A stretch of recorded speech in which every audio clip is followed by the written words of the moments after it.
Hi there, I'm Isaiah Broussard. And I'm Stephen Patrick Kelly. We both work on comics. I make a webcomic called Transaltown and another one called Crackers and White Wine. I make Shane Longshadow is Hungry and Man Up Kid. And this is the single issue where we aim to create videos that are both really fun to watch, but can also be somewhat educational for cartoonists. If you're an aspiring artist watching our videos, we're hoping that if you happen to see one of our videos, it may help you along the way. We're also going to do some silly stuff too, so check us out. Yeah, we're silly with silliness. Hi everyone, this is Isaiah Broussard. And I'm Stephen Patrick Kelly. And this is the single issue. It's basically a show where Stephen and I are going to talk about comic making related things or dork stuff in general over videos of us working on comic books. Yeah, I created Shane Longshadow is Hungry. And I make currently two webcomics, Transaltown and Crackers and White Wine. Got a few other projects on the way too, and you guys will certainly be seeing videos related to that as this show goes on. I make two comics too. I hope you guys aren't like, well, that loser Steven only makes one comic, he's lazy. I make another comic called Man Up Kid too. I just want you guys to know that. Well, I'm also insane. Oh. I like to work on comics very, very frequently. I really love doing sequential art. I don't do a whole lot of loose sketching, so if friends come up to me with like comic ideas, sometimes I'm like, yeah, I want to draw that, and sometimes I have like ideas of my own, and it's like I'm going to draw that while I'm drawing all these other things too. So it's not that Steven's lazy or anything. It's just that I'm insane. Yeah. But you produce Shane Longshadow a little bit faster than I'm able to create my work. So I'm never gonna have any place to call you lazy. Well, I mean, I just wanted to put it out there. Just like pandering to our audience. So. Yeah. So what we got here is Transaltown. This is the 188th page of Transaltown, and if you're interested in it, of course, there'll be like links to what both Stephen and I create in the little description below. And I guess I should talk a bit about what program I'm using here and why. I make Transaltown and my other ship too, Crackers and White Wine, in Manga Studio EX4. I have Manga Studio 5. But I mostly use that if I'm going to do any kind of coloring work, mostly just because the interface is very different, and I spent quite a bit of time learning to make comics here in Manga Studio 4, and so since the interface was a lot different and there were things that I couldn't find, I just didn't want to devote the time to like relearn the wheel because it might slow down my process. So I'm still using Manga Studio 4, which I think is a very, very excellent program for making comics. It's got really cool perspective tools, which is what you're seeing here right now, all sorts of like perspective tools that will lock your lines in place, as well as rulers and guides that you can use to set up your perspective. But I work mostly digital. Stephen here. I work traditionally, and what I'm looking at right now scares the crap out of me. It's just like, the way that he just put those buttons on the freaking, like, keyboard, it was just like, man, it's just like, okay, so when you draw this, since we both work, differently, when you draw this, I see that you have the sketch, the thumbnail underneath. So I'm assuming it's layers. Is that what's going on here? Yeah. Okay. We're getting layers here. I do my rough storyboard there, layout, thumbnails, whatever you want to call it, Right. in blue lines, and then I'll put that to like 50% capacity, and then I'll do my pencils and blue lines over that. Okay. And then of course inks, which we'll see later. Yeah. And I also noticed that, okay, so do you put the letters on there first, for the most part, or just as like placeholding, I guess? Is that what you do? And the other thing I guess I'll ask is, because I know some people are pretty particular about this. You don't, the word bubbles seem to extend even into the gutters of the panels or whatever. You don't care about that? I don't really care about that. Like, well, to answer your first question first, I do set up my word bubbles first. Well, I'll do my thumbnail first, and then I'll set up the word bubbles, and then That way I know what I need to push around. I used to wait until the end to put my word bubbles in back when I was using like Photoshop. Right. But then I found that oftentimes I wasn't leaving enough space because I don't work in the traditional page size for Trantaltown. And it's a webcomic, so it's got to be legible on someone's browser too. Right. So even like a lot of the font is a lot bigger than what you would see in like a traditional comic. Right. And so I found that it was better for me to figure out what I want to say after I figured out the basic placement of things. So then I can push things to where they need to be and make things work for the word balloons that way. Right. Okay. So what size is the font usually? I think it's actually like 7 point, okay. Which looks a lot larger, but like I said, my ratio for the pages are at least for Trantaltown, because some of the other things I've worked on were for print, and so their ratio is different. But yeah, like 7 sounds like a small font, but because of the page size, it looks rather large. Yeah. Okay. So right now, what you're doing is just basically just doing the I don't know the technical term for it, but basically you're basically just drawing over your thumbnails right now, just doing the finalizing of the lines, I guess. Yeah, I mean, I just call it penciling. Okay. It's. I'm over here trying to sound all technical. So it's just like, look, 2 + 2 still equals 4. Yeah, yeah, exactly. It's not common core just because I'm not using a pencil. So. But yeah, that's a little bit about my process there. I guess we can talk a bit about experience of making webcomics because as you can already see, I'm using a very different aspect ratio from what you see in a traditional comic, and my reasoning behind that was to have something that fits all on your screen on my website, so you can kind of take in the whole page at once. Yeah. But the fun thing about webcomics is that people can do things differently. Places like Tapistic is very, very based around like scrolling down, and there's a lot of comics that really work for that. Whereas I still kind of think traditionally in the sense of like you've got to see the whole page. The whole page is a work of art, but like you work traditionally. And I assume that you work at the regular aspect ratio of the comic? Yeah, because one of the differences between you and me is that I notice that you work landscape and I work portrait. And, whenever people see my comic online or whatever, it's like you would see it in a regular comic book. It's a portrait setting.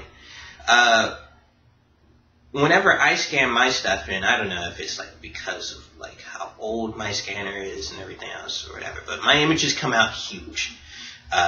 They come out to at least like 6,000 to 4,000 pixels. Right. And I usually have to cut that in half in order to save on space and whatever else. And even when what DPI are you scanning those in? I'm scanning them in 600 DPI. Okay, that makes sense. Yeah. Because anything less than that, it's not going to catch the detail that I'm so determined to put into any given page. We'll eventually see some Steven's process here in the future too, so you guys can kind of see how he differs from me. Yeah. But when I do that, I have to usually cut it in half. But before I usually cut the pixels in half, I go ahead and I color it, and I letter it. And my font size is usually, 50.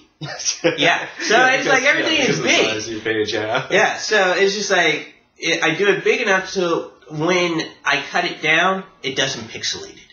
It doesn't pixelate it, and like you can still see it just as clearly. The lowest you can get it to is basically what Tapastic requires. Is like down to like 904. Tapastic? I see Tap-astic and I see Tapastic. Yeah, it's like I don't know. It's kind of like the difference between GIF and GIF. Yeah, but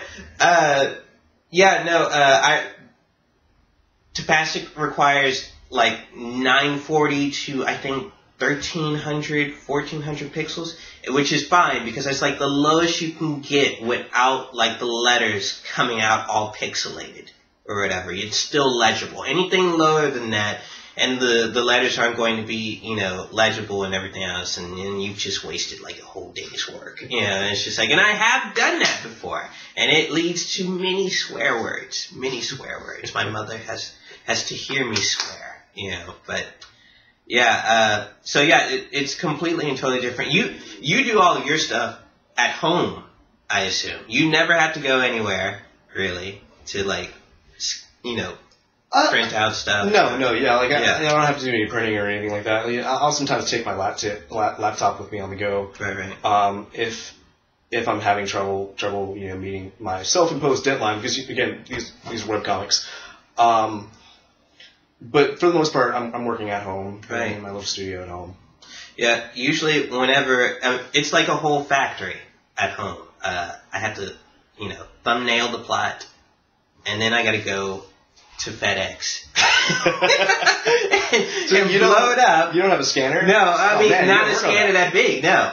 I have to go to FedEx, I got to blow it up. They charge you for that? Yeah. Dude, here, I've got an 11 by 17. Yeah, but you live on the other side of town. But I got to print it out. Yeah, it's like, it's not expensive. It's like 11 cents a page. Yeah, it's like I got to print it out. Then I got to come back home, use our light board, then transfer it to the page, draw the page, then go make a copy of that page, then ink the copy. You know. So you can cut out so much of that process if you just have a scanner or printer at home. You know, one day when my dreams come true. Yeah, they're not that expensive. Yeah. That one here, there costs about $400. Yeah, but for a starving artist, you know, at this moment, like I've seen. You know, I'm gonna stop you right there because this is a teachable moment, and that's something that I'm just gonna randomly do every now and then when there's either something on the screen that's a good teachable moment, or we mention something that's a teachable moment. And right now, Steven just mentioned something.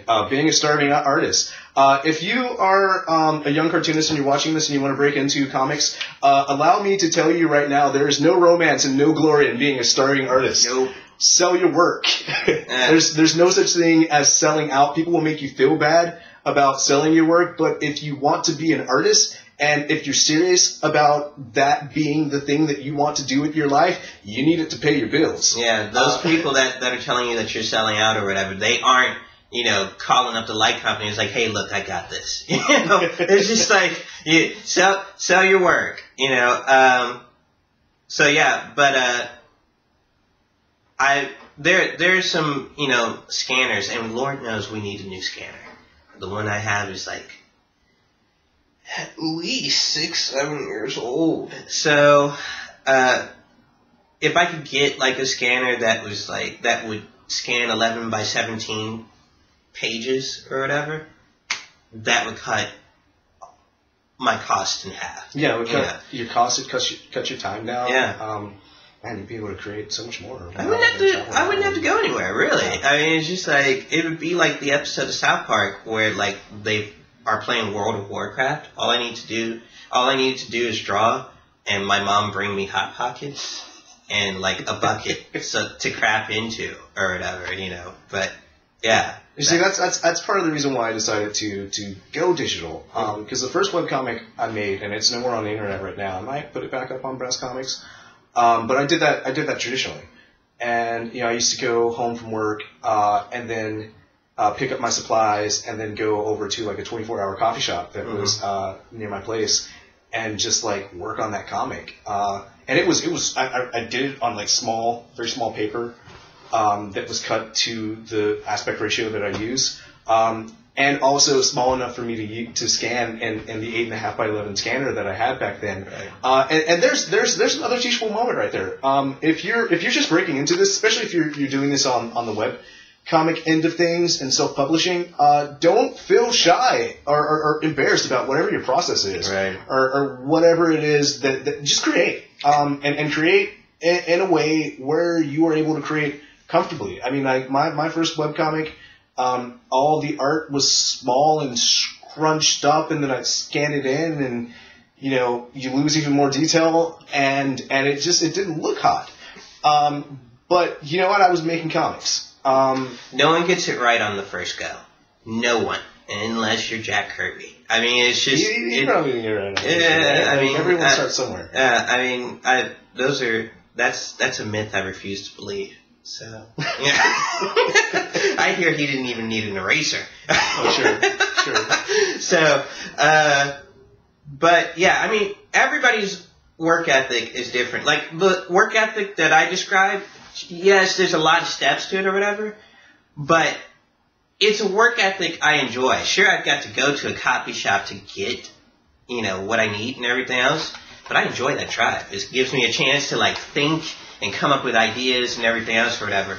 It's just like, for some people out there, that might work for you. It's just like, it's you always need a moment to yourself to come up with more ideas or whatever. And in that time that it takes for me to get to the copy shop and do all the stuff that I'm doing, I'm already plotting out the next issue, the next page, or whatever else. So, yeah, I mean, everybody is different. Yeah. So. And that's all the time we've got for today.